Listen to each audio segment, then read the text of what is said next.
বাংলাদেশের সর্বজন শ্রদ্ধেয় এবং অন্যতম শ্রেষ্ঠ দার্শনিক আহমদ ছফা।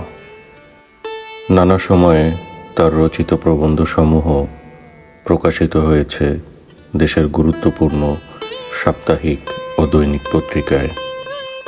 পরবর্তীতে যুগের প্রয়োজনে এ সকল প্রবন্ধসমূহ পুস্তকাকারেও স্থান পায় তার রচনা সমগ্রে। তেমনই একটি গুরুত্বপূর্ণ প্রবন্ধের নাম অমৃতভাণ্ড মাঝভাণ্ডার, যা সর্বপ্রথম পঠিত হয় বাংলা একাডেমির বৈশাখী মেলা প্রাঙ্গণে 1401 বঙ্গাব্দে।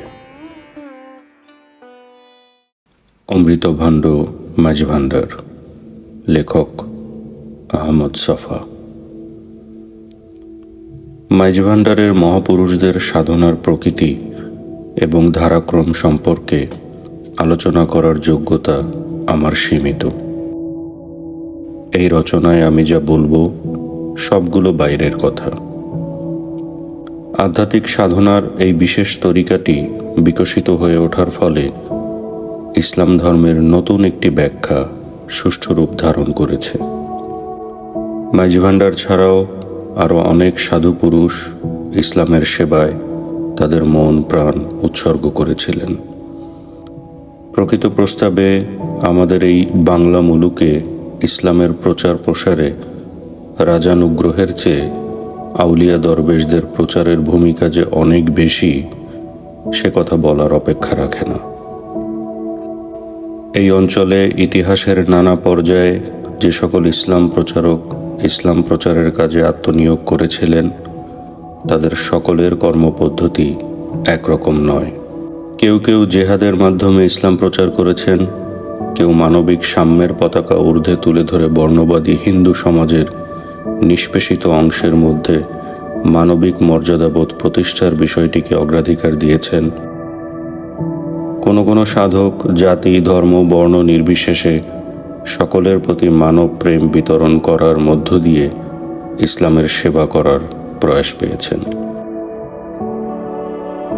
মাঝভাণ্ডার তরিকার প্রতিষ্ঠাতা হজরত মাওলানা শাহ সুফি আহমদুল্লাহর জন্ম 1826 সালে এবং তিনি লেখাপড়া করেছিলেন ওয়ারেন হেস্টিংস প্রতিষ্ঠিত কলকাতার আলিয়া মাদ্রাসায়।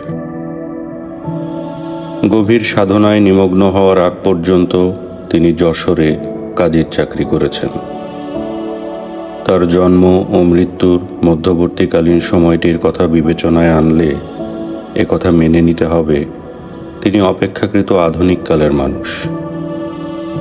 সেই সঙ্গে একথাও অস্বীকার করার উপায় নেই, তিনি সুফিপন্থী সাধক ছিলেন। বাংলাদেশে যে সময় থেকে সুফিদের আগমন ঘটতে থাকে, তাদের বিশ্বাস এবং আকীদার মর্মবস্তুর অভিন্নতা সত্ত্বেও এক এক ঘরানা এবং যুগের সাধকদের সাধনার ধারা, রস, রূপ এবং রং একরকম নয়। হজরত মাওলানা শাহ সুফি আহমদুল্লাহ সাধনার যে পদ্ধতিটি উদ্ভাবন করেছিলেন, তার কতিপয় প্রণিধানযোগ্য বৈশিষ্ট্য অবশ্যই রয়েছে। মাওলানা সাহেব ইসলামের হুকুম আহকাম অক্ষরে অক্ষরে পালন করেও মানব মুক্তির এমন একটা পন্থা উদ্ভাবন করেছেন, যেখানে ধর্মে ধর্মে সম্প্রদায়ে সম্প্রদায়ে বিরোধ এবং সংঘাতের বদলে অন্তর্নিহিত ঐক্যের প্রশ্নটি অগ্রাধিকার লাভ করেছে। মাওলানা হজরত আহমদুল্লাহ সাহেবের ধর্ম সাধনার প্রকৃতিটি কী রকম ছিল, একটি দৃষ্টান্ত তুলে ধরলে সে বিষয়ে একটা ধারণা গঠন করা সহজ হবে। একবার ধনঞ্জয় বড়ুয়া নামীয় একজন বৌদ্ধ ধর্মাবলম্বী আসেন মাওলানা সাহেবের কাছে এবং ইসলাম ধর্মে দীক্ষিত হওয়ার কথা বলেন। মাওলানা সাহেব জবাবে জানান, তুমি তোমার ধর্মে থেকে যাও, আমি তোমাকে ইসলাম ধর্মে দীক্ষিত করলাম। ইসলামের যে মর্ম, তাতে তার বিস্তার সাধন আর আক্ষরিক অর্থে টুপিধারী মুসলমানের সংখ্যা বৃদ্ধি করা এক জিনিস নয়। এটাই হজরত মাওলানা আহমদুল্লাহ ধর্ম সাধনার প্রধান বৈশিষ্ট্যসমূহের একটি। লাকুম দিনুকুম অলিয়া দিন, অর্থাৎ ধর্মের ব্যাপারে কোনো রকম জোর জবরদস্তি নেই। সুফি সাধকরা কোরআনের এই শিক্ষাটির ওপর সর্বাধিক গুরুত্ব আরোপ করেছিলেন। তাদের প্রায় সকলেই অহিংস পদ্ধতিতে প্রচার কাজ চালিয়ে গেছেন। আজমিরের খাজা মঈনুদ্দিন চিশতি রহমাতুল্লাহ আলাইহিকে বলা হয়ে থাকে হিন্দুস্তানের পয়গম্বর, কারণ তার কাছ থেকেই প্রথম হিন্দুস্তানের মানুষ ইসলামের পাঠ গ্রহণ করেছে। তিনি তার শিষ্যদের বলতেন, তোমরা গাছের মতো ছায়া দেবে, বহতা নদীর মতো করুণা বিলিয়ে দেবে। এখনো পর্যন্ত তার তিরোধান দিবসে যে ওরস হয়, তাতে আমিষ জাতীয় কোনো খাদ্যদ্রব্য রান্না করা হয় না। নিশ্চয়ই খাজা মঈনুদ্দিন চিশতি লক্ষ্য করেছিলেন, খাদ্যাভ্যাস নিয়ে যেহেতু হিন্দু মুসলমানের মধ্যে প্রতিনিয়ত বাদ বিসংবাদের সৃষ্টি হয়, ব্যক্তিগত জীবনে সম্পূর্ণরূপে আমিষ বর্জন করে এই বিরোধের একটা সমাধান তিনি করেছিলেন। তিনি উপলব্ধি করতে সক্ষম হয়েছিলেন খাদ্যাভ্যাস এবং ধর্ম এক বস্তু নয়। মৃত্যুর পূর্বে ওসিয়ত করে গিয়েছিলেন, তার অবর্তমানে এই বিষয়টি যেন প্রধান হয়ে না দাঁড়ায়। সেই কারণে তার স্মরণোৎসবে সব ধরনের আমিষ বর্জন একটা রীতি হয়ে দাঁড়িয়েছে। একটু অপ্রাসঙ্গিক হবে, তথাপি একটি বিষয়ের উল্লেখ করতে চাই। এই পর্যন্ত এই উপমহাদেশে যত সাম্প্রদায়িক দাঙ্গা হাঙ্গামা হয়েছে, তার শতকরা ৮০% দুটি মূল বিষয়কে কেন্দ্র করে ঘটেছে। একটি গরু জবাই এবং অন্যটি মসজিদের সামনে বাজনা বাজানো। এই প্রেক্ষিত থেকে বিচার করলে অবশ্যই ধরা পড়ার কথা, হিন্দুস্তানে ইসলাম প্রচারের প্রারম্ভিক সময়ে হযরত খাজা মঈনুদ্দিন চিশতি রহমতুল্লাহ আলাই ধর্ম এবং সাম্প্রদায়িকতা, ধর্ম এবং খাদ্যাভ্যাসের মধ্যে ভেদ রেখাটি কীরকম স্পষ্ট করে নির্ণয় করতে সক্ষম হয়েছিলেন। কথায় কথা টেনে আনে। এখানে আমার একটি উপলব্ধির কথা সসংকোচে প্রকাশ করতে চাই। সসংকোচে বললাম কারণ কোনো সাক্ষ্য প্রমাণ বা প্রামাণ্য কোনো গ্রন্থের সন্ধান আমি পাইনি। শুধু মরহুম হুমায়ুন কবির একবার নিখিল ভারত দর্শন সম্মেলনে পঠিত প্রবন্ধসমূহের ভূমিকা লিখতে যেয়ে ভারতীয় উদারনৈতিক ধর্ম সাধনার ইতিহাসে খাজা মঈনুদ্দিন চিশতির যে একটি অনন্য ভূমিকা আছে, সে কথা উল্লেখ করেছিলেন। আমার বিচারে ভগবান বুদ্ধের পরে খাজা মঈনুদ্দিন চিশতি রহমতুল্লাহ আলাই হলেন ভারতবর্ষের সর্বশ্রেষ্ঠ মানবতাবাদী ব্যক্তিত্ব।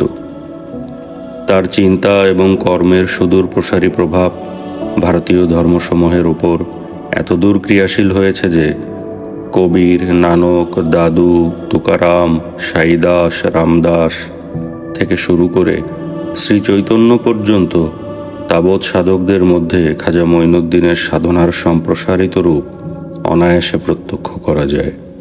মাইজি ভান্ডারের মৌলানা হযরত আহমদুল্লাহ যে সাধন পদ্ধতিটি প্রবর্তন করেছিলেন, মর্মবস্তুর দিক দিয়ে সেটা হযরত মঈনুদ্দিন চিশতির পন্থাটির চেয়ে ভিন্ন নয়। তথাপি সময় এবং পরিস্থিতির বিচারে মাইজভান্ডারী তরিকার স্বাদ, রং এবং রস একটু আলাদা, একথা বলা বোধ করি অন্যায় হবে না। সুফি সাধকদের সাধনার প্রকাশ রূপের মধ্যে একটি সাধারণ লক্ষণ বর্তমান, সে কথাও বলার অপেক্ষা রাখে না। বাইরের দিক দিয়ে দেখলে মাওলানা মঈনুদ্দিন চিশতি এবং মাওলানা আহমদুল্লাহর সাধন পদ্ধতির আঙ্গিকের মধ্যে একটা সাদৃশ্য অনায়াসে লক্ষ্য করা যাবে। তথাপি দেশকালের পরিপ্রেক্ষিতে সমস্ত সুফি সাধকদের সাধনার রং এবং দাহিকা শক্তি একরকম নয়। মাওলানা হযরত আহমদুল্লাহ হযরত মঈনুদ্দিন চিশতির সাধন পন্থার সঙ্গে হযরত আব্দুল কাদের জিলানীর সাধন পন্থার একটি সম্মিলন ঘটিয়েছিলেন। এ দু তরিকার সম্মিলনে সৃষ্টি হয়েছে মাইজভান্ডারী তরিকা। কাদেরিয়া, চিশতিয়া, নকশবন্দিয়া, মুজাদ্দেদিয়া, এই চার প্রধান তরিকার কথা প্রায়শ বলা হয়ে থাকলেও প্রকৃত প্রস্তাবে তরিকার সংখ্যা অসংখ্য। তরিকা শব্দের সহজ অর্থ হল পথ। প্রতিজন সাধকের আলাদা একটি বৈশিষ্ট্য রয়েছে এবং সেই ব্যক্তিত্ব বিকাশ প্রকাশের আলাদা এক একটি পন্থাও রয়েছে। মাঝভান্ডারের সাধন পদ্ধতির গভীরতা এবং ব্যাপ্তি সম্বন্ধে কোনো গাঢ় অনুভবের কথা উচ্চারণ করার ক্ষমতা এবং অধিকার এই নিবন্ধ লেখকের থাকার কথা নয়। মধুর স্বাদ মিষ্টি এই ধারণা যেমন মধু খেয়ে দেখে অর্জন করতে হয়, তেমনি আধ্যাত্ম সাধনার মধ্যে ডুব দিয়েই এই বিষয়ে অভিজ্ঞতা অর্জন করা সম্ভব। সাধনার নিরঞ্জন স্বরূপ সম্বন্ধে বাইরের মানুষের কথা বলা অসম্ভব। মাঝভান্ডারের আধ্যাত্ম সাধনার বিশেষ ধারাটি সমাজকে কিভাবে প্রভাবিত করেছে এবং সংস্কৃতি চর্চার ক্ষেত্রে কি বিশেষ অবদান রেখেছে, বড়জোর সে বিষয়ে কিছু কথাবার্তা হয়তো বলা যেতে পারে। হযরত মাওলানা আহমদুল্লাহর সাধনার ধারা তার জীবন অবসানের সঙ্গে সঙ্গে নিঃশেষ হয়ে যায়নি। পরবর্তী কয়েক পুরুষ পরম্পরা অগ্নিশিখার মতো উজ্জ্বল একদল সাধক পুরুষের জন্ম সম্ভব করে তুলেছে মাঝভান্ডার। তারা নিজ নিজ সাধন ক্ষেত্রে সকলেই অনন্য এবং আধ্যাত্ম জগতে এক একটি মর্যাদার আসন অধিকার করে আছেন। হযরত মাওলানা আহমদুল্লাহ হলেন মাঝভান্ডারের উচ্চতম মহিমা শিখর, তাতে কোনো সন্দেহ নেই। তার ভ্রাতুষ্পুত্র হযরত মাওলানা গোলাম রহমানের স্থানও সাধক হিসেবে অনেক উঁচুতে। হযরত দেলাওয়ার হোসেন এবং জিয়াউল হোসেন এই সকল ব্যক্তিত্ব মাঝভান্ডারি সিলসিলায় পূর্বপুরুষের পবিত্রতার নিষ্ক্রিয় অনুগ্রহভোগী ব্যক্তিমাত্র ছিলেন না। সাধন মার্গের উজ্জ্বল জ্যোতিষ্ক হিসেবে নিজ নিজ আলোক বিচ্ছুরিত করে গেছেন তারা সকলে। ব্যক্তিগত পবিত্রতার ক্ষেত্রেও তারা সকলেই এক একটি গৌরবময় আসনের দাবিদার। কয়েক পুরুষ ধরে মাঝভান্ডারের সাধকেরা সারা দেশে ছড়ানো তাদের খলিফাবৃন্দ অখণ্ড অনুরাগে এমন একটি সাধন পন্থার মাধ্যমে জগৎ জীবনের অর্থ সন্ধান করেছেন, তার মর্মবেগ, তার চিত্তদোলা আমাদের দেশের জনগণের মনে এক অচিন্তিত পূর্ব আধ্যাত্ম জাগরণের সূচনা করেছে। সাধনার এই ধারাটি অদ্যাবধি সজীব এবং সক্রিয়। যুগের পরিবর্তনের মধ্য দিয়ে তার গতিবেগ তীব্রতা হারাতে বসেনি। অনন্ত কোটিখানেক মানুষের অন্তরে মাঝভান্ডার ভক্তি সাধনার হিতাগ্নি জ্বালিয়ে রাখতে সক্ষম হয়েছে। পুরুষানুক্রমিক আধ্যাত্ম সাধনার একটি নস্নর্থক দিকের কথা অবশ্যই উল্লেখ করতে হবে। পীর নামধারী ব্যক্তিরা সকলেই সমান পবিত্র অগ্নির ধারক হতে পারেন না। অনেক সময়ই দেখা যায় এক একজন আলোক সামান্য সাধকের সাধনাকে মূলধন করে তার আপগণ্ড অলস উত্তরাধিকারীর দল পুরুষানুক্রমিকভাবে বিনা মূলধনের ব্যবসাদারি পেতে বসে আছেন। মাঝভান্ডার তরিকার অনুসারীদের মধ্যে যান্ত্রিক ভক্তিবাদ এবং ভক্তি সর্বস্বতা আশ্রয় করেনি, একথা বললে ঠিক হবে না। পীর মুরিদি সম্পর্কে তেজারতির প্রতিযোগিতায় মাঝভান্ডারি তরিকার উত্তরাধিকারীদের অনেকেই আসল সাধনপন্থা থেকে বিচ্যুত হয়ে একটি অভ্যস্ত অভ্যাসে লোক ঠকানোর চমৎকার ক্রীড়ায় মেতে ওঠেননি, তাও সবসময় সত্য নয়। বস্তুত বর্তমানে মাঝভান্ডারি তরিকার অনুসারীর দাবিদার উত্তরাধিকারীদের নানা শরিকের মধ্যে কে সঠিক পথে রয়েছেন, কে বিচ্যুত হয়ে জাগতিকতার মধ্যে আত্মসমর্পণ করেছেন, পরখ করার উপায় কি? তবে একটি বিশেষ ব্যাপার আমি এখানে উল্লেখ করতে চাই। মাঝভান্ডারের পীর বংশের মধ্যে মাঝে মাঝে এমন এক একজন খ্যাপা পুরুষের আবির্ভাব লক্ষ্য করা গেছে, যাদের মধ্য দিয়ে মাঝভান্ডারি তরিকার ভক্তি সাধনা নতুন বেগ ও আবেগ অর্জন করেছে। মাঝভান্ডারি তরিকার ভক্তি সাধনা এই অঞ্চলের সমাজে কী ধরনের প্রভাব ফেলেছে সে বিষয়ে কিছু না বললে অন্যায় করা হবে। মাঝভান্ডারের পীরেরা এই অঞ্চলে ইসলামের একটি অভিনব ব্যঞ্জনা স্পষ্ট করে তুলেছেন। কোরআন হাদিসের শিক্ষা এবং পূর্ববর্তী সাধক পুরুষদের যে সাধনা, প্রকৃতিগত দিক দিয়ে দেখতে গেলে মাঝভান্ডারি তরিকা তার একটি অগ্রবর্তী সম্প্রসারণ মাত্র। তথাপি ধর্মীয় বদ্ধমত এবং সাম্প্রদায়িক গোঁড়ামির পথ মাঝভান্ডার সম্পূর্ণরূপে পরিহার করেছে। ওয়াহাবি আন্দোলনের প্রভাবজনিত কারণে কিনা আমার পক্ষে নিশ্চিত করে বলা সম্ভব নয়, ধর্মীয় আচারের কঠোরতা এই অঞ্চলের ইসলামকে অনেক দিন পর্যন্ত একটি জল অচল কুঠুরিতে পরিণত করে ফেলেছিল।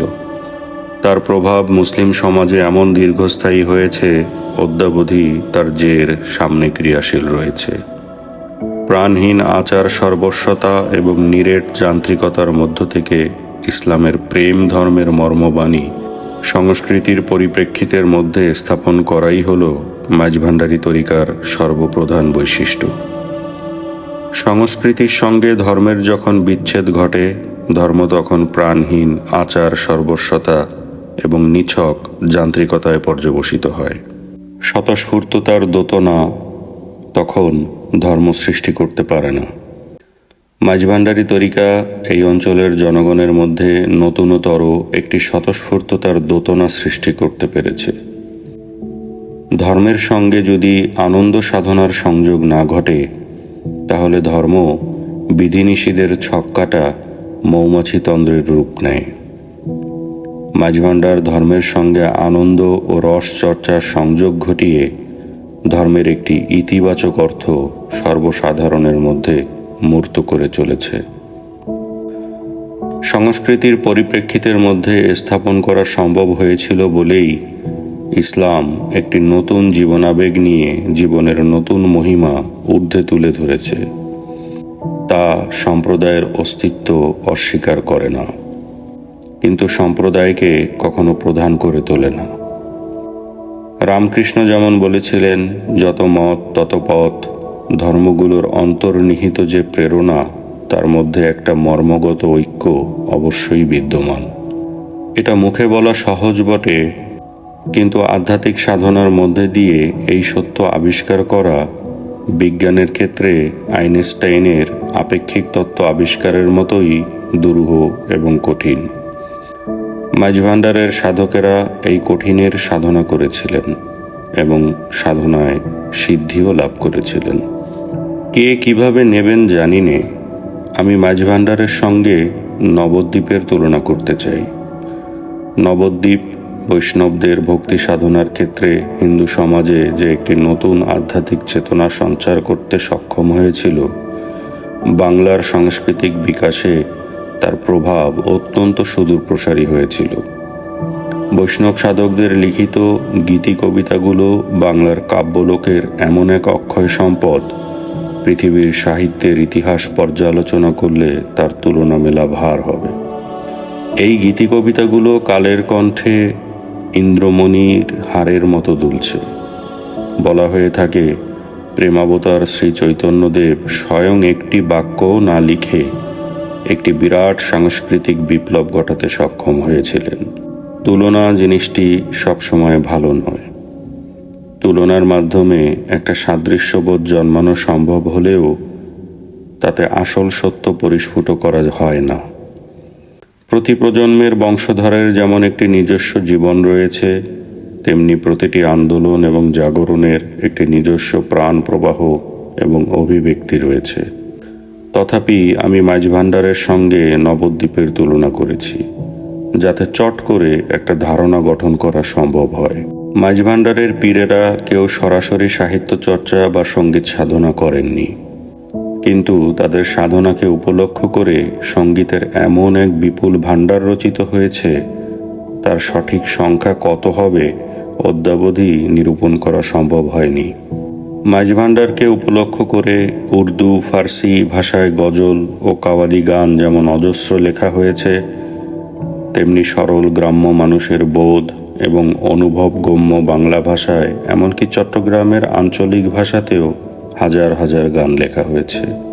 ভারতবর্ষের নানা জায়গায় ছড়ানো ছিটানো সুফি সাধকদের খানকা এবং মাজারে যে গজল, যে কাওয়ালি গান গীত হতো, সাধনার একটি বিশেষ অঙ্গ হিসেবে বিবেচিত হতো, তার সঙ্গে সঙ্গতি রক্ষা করেই প্রাথমিক পর্যায়ে মাঝভান্ডারে উর্দু, ফার্সি ভাষায় গজল, কাওয়ালি লিখিত হয়েছে এবং গীত হয়েছে। এ কথা তো নতুন নয়। মুসলিম সুফি সাধকদের সাধনার সঙ্গে কাওয়ালি গজলের অঙ্গাঙ্গী সম্পর্ক রয়েছে। কাওয়ালি প্রথম চালু করেছিলেন হযরত আমির খসরু ফার্সি ভাষায়। পরে উর্দু ভাষায় কাওয়ালি লিখিত এবং গীত হতে থাকে। সুফি সাধনা পদ্ধতির এই আদি রূপটি মাঝভান্ডারেও অনুসৃত হয়েছে। তাতে অবাক বা বিস্মিত হওয়ার কিছু নেই। প্রসঙ্গত উল্লেখ করা যেতে পারে চট্টগ্রামে কালু, পেয়ারু এবং আবু কাওয়াল এই সকল জনপ্রিয় কাওয়ালি গায়কের যে আবির্ভাব ঘটেছিল তার সঙ্গে মাঝভান্ডারের একটি প্রত্যক্ষ বা পরোক্ষ সম্পর্ক অস্বীকার করার উপায় নেই। কিন্তু একথা নির্দ্বিধায় সত্য যে আজকের দিনে ধর্মজিজ্ঞাসু জনগোষ্ঠীর বাইরে সমগ্র বাংলা ভাষাভাষী অঞ্চলে মাঝভান্ডারের যে প্রসার এবং পরিচিতি, মাঝভান্ডারের সাধনা রীতিকে উপলক্ষ করে লেখা হাজার হাজার বাংলা গানই তার মুখ্য কারণ। এই গানগুলো মাঝভান্ডারের একটি নতুন ভাবমূর্তি সকলের সামনে উজ্জ্বল প্রজ্জ্বলভাবে তুলে ধরেছে। গান দিয়ে মাঝভান্ডারের সাধনা এবং গানেই মাঝভান্ডারের পরিচয়। মাঝভান্ডারি গানের একটি বিশেষ দাহিকা শক্তি, একটি অন্তর আবেগ, একটি বিশেষ সুর এবং বিশেষ ধরনের তাল রয়েছে। যেদিক দিয়েই বিচার করা হোক না কেন, মাঝভান্ডারি গানে বাঙালি সঙ্গীত সাধনার একটি বিশেষ রসময় ধারা বাণীমূর্তি লাভ করেছে। মাঝভান্ডারি গানের কথা বাদ দিয়ে বাঙালির সঙ্গীত সাধনার প্রতি সুবিচার করা কখনো সম্ভব হবে না। এটা তর্কাতীত সত্য যে মাঝভান্ডারি গান বাংলার সঙ্গীতকে আশাতীতভাবে সমৃদ্ধ করেছে। মাঝভান্ডারি গান ভাব, ভাষা, বাণী, সুর এবং তাল সর্বদিক দিয়ে অভিনব ও একক পরিচয় চিহ্নিত হওয়ার দাবি রাখে। নন্দনতাত্ত্বিক মানদণ্ডে মাঝভান্ডারি উৎকর্ষ অপকর্ষ নির্ধারণের প্রক্রিয়াটি এখনো শুরুই হয়নি। মাঝভান্ডারি গানের উপযোগবাদিতার দিকটাই সকলের সামনে আসতে পেরেছে। যেহেতু অধিকাংশ গান লিখেছেন মাঝভান্ডারের ভক্তবৃন্দ, তাদের শিক্ষা সংস্কৃতির অধিকারের বিষয়টিও বিবেচনার মধ্যে আনতে হবে। কাদের উদ্দেশ্যে এই গানগুলো লিখিত হয়েছে সে কথাও স্মরণে রাখতে হবে। অতি সাধারণ গ্রাম্য সরল মানুষের রুচির দিকে লক্ষ্য রেখে অধিকাংশ মাঝভান্ডারি গান লিখিত হয়েছে। এই গানে ভাবটাই প্রধান, ভাষাগত উৎকর্ষ বা প্রকাশভঙ্গি মুখ্য হয়ে উঠতে পারেনি। তারপরেও একটি কথা বলা যায়, এই স্বল্প শিক্ষিত মানুষের ভক্তির কোনো কোনো গান এমন দীপ্তি নিয়ে জ্বলে উঠেছে সেগুলো অমরত্বের দাবি করতে পারে। ভাববাণীতে সমৃদ্ধ এরকম শত শত গান মাঝভান্ডারকে উপলক্ষ করে লিখিত হয়েছে। মরমী সাধক মনমোহন দত্ত প্রথম মাঝভান্ডার শরীফ থেকেই গান রচনার পুলকিত প্রেরণা লাভ করেছিলেন। অবিস্মরণীয় সংগ্রামী কবিয়াল রমেশ শীল সারা জীবন শুধু মাঝভান্ডারি গান রচনা করেই ব্যয় করেননি, মাঝভান্ডারি তরিকার আদর্শ তার সমগ্র জীবনের পাথেয় হয়ে উঠতে পেরেছিল। জীবনান্তেও এই আদর্শ থেকে তিনি বিচ্যুত হননি।